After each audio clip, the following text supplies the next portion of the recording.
we're going to talk about something I feel like you've talked about before, but you may not remember it because you probably were just introduced to it in the last year or two. It's a part of figurative language, so that means it's fun, um, and it makes your writing more exciting. Um, it's called alliteration. I want you to think really hard. See if you remember what alliteration means.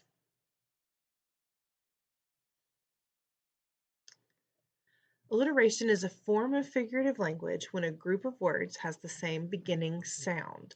Not the same beginning letter, the same beginning sound. Kind of like tongue twisters. Let's look at some examples. Greg gave Greta grapes from Grandma's. Now, a couple things I want you to notice. This one isn't just about the letter. We have the GR blend. When we use two letters together, we call them a blend. So Greg gave Greta grapes from Grandma's. Now, gave works with this because it has the same initial sound, G. Greg gave Greta. But I want you to notice that when we have alliteration, it doesn't have to be every word. Look at the word from here. It does not start with G or GR.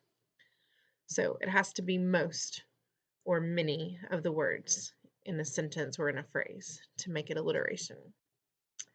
Sally Sue sang songs to Susie on the seashore. So again, there is our S, but not every word. We still have to and on and the. Peter paid Pedro 5 pesos for the pencils. This is where the tongue twister part comes in. Tanya took 10 tomatoes to Tito on Tuesday. This one is extra special because it's not just the beginning sound, although that's all alliteration looks for, but they added tomatoes to Tito on Tuesday, so they added some middle T's in there too. Lucy Lou loved her lucky laces. It's an L alliteration. It can be any letter, any sound. Billy Bob was buying bananas at Bilo. Daniel's daddy was daring and dove off the dangerous diving board. So let's look at some sentences that have figurative language in them and see if we can pick out the examples of alliteration. This shouldn't be too tricky, right? So which of the following sentences is an example of alliteration? Harry the hamster was having a happy dream in his hamster house. Do you hear a repeated sound at the beginning of words? What's that sound? Right. Harry, the hamster, was having a happy dream in his hamster house. So that's one example. Let's see if we have another. Katie was as beautiful as a rose. Now that's figurative language. We're comparing Katie and her beauty to a rose, and we're using the word as.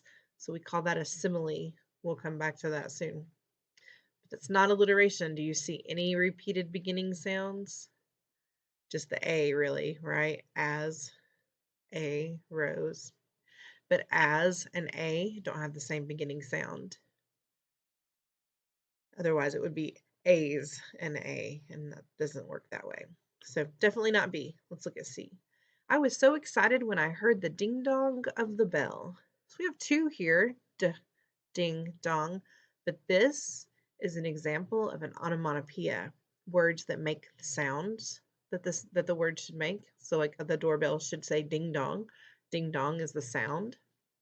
So we only have one example of alliteration here, and that's going to be Harry the hamster was having a happy dream in his hamster house. Let's go to the next one. Juan was as quick as a cricket when he ran in the race. And with more figurative language, we're comparing Juan and his speed to that of a cricket, and we're using the word as. So there's another simile, but it's not alliteration. Frankie the fish ate supper with Yertle the turtle. Well, Frankie the fish, I thought we were onto something, but do you see any more words that begin with the f sound? Me either. We have rhyming words, Yertle and turtle, but that's not alliteration. That's looking at ending sounds. We're looking at beginning sounds. Let's look at the last one. Queen Quincy was quite quiet when Quantel quit quickly. I think we found it, right? I mean, except for the was and the when, all of our words in this sentence begin with the qu sound.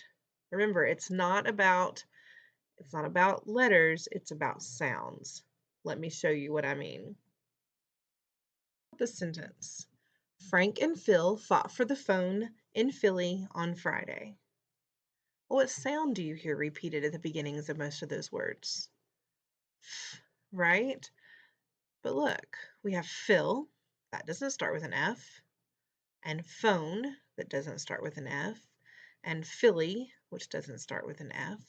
This is what I mean when I say it has to do with the beginning sound, not the beginning letter. Okay?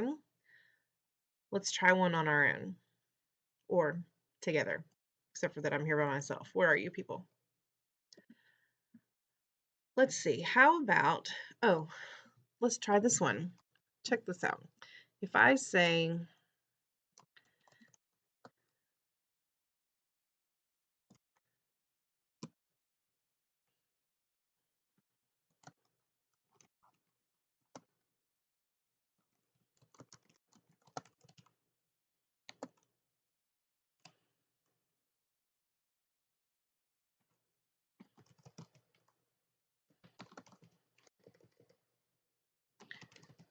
now here's what I mean by we can use the letter, but the sound's going to be different. Kathy and Sierra called the circus on Connie's cell. Well, Kathy with a C is a hard C, Kathy, but Sierra with a C is the S sound. Called the circus on Connie's cell. So this is not alliteration. Even though we have 1, 2, 3, 4, 5, 6 words that start with the letter C, they do not start with the same sound. So please pay attention, not letters, but sounds. Got it? Today for your assignment, you're going to be asked to create 2 examples of alliteration. You can pick any sound that you want, but I will say that for each sentence you write, you have to have that sound repeated at least 5 times. Okay? It can be 6, it can be 12, it can't be 4. It has to be at least 5 times. Okay? If you have any questions or need some help, you know where to find me. So drop me an email and I'm happy to help you as quickly as possible. I can't wait to read how creative you are with this alliteration assignment. Good luck.